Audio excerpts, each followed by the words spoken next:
தேவனுக்கு மகிமை உண்டாவதாக. நியூ இயர்க்கு அப்புறம் இப்போ தான் ஃபஸ்ட்டு மெசேஜ் கொடுக்குறேன். நம்ம என்ன வேர்ஸ் பார்க்க போகிறோன்னா, அப்போஸ்தலர் 9:3. அவன் பிரயாணமாய் போய் தமஸ்குவுக்கு சமீபித்த போது சடிதியிலே வானத்திலிருந்து ஒரு ஒளி அவனை சுற்றி பிரகாசித்தது. இதில் சவுல் பவுலா மாற்றப்படுற அந்த சூழ்நிலையை நம்ம பார்க்குறோம். தமஸ்குவுக்கு சமீபித்த போது மட்டும்தான் அவர் மேலே அந்த ஒளி அவரை சுற்றி பிரகாசித்ததாம்.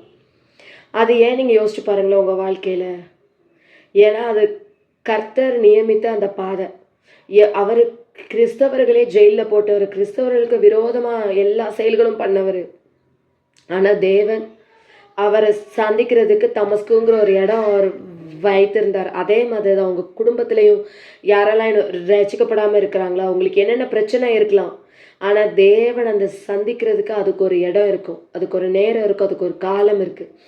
அப்போ தேவன் கண்டிப்பாக இறங்கி அற்புதம் செய்வாங்க. இப்படி வெளியரங்கமாக பிரமிச்சு போகிற அளவுக்கு உங்கள் வாழ்க்கையில் அற்புதம் நடக்கும். உங்கள் சூழ்நிலைகள் எல்லாமே மாறும்.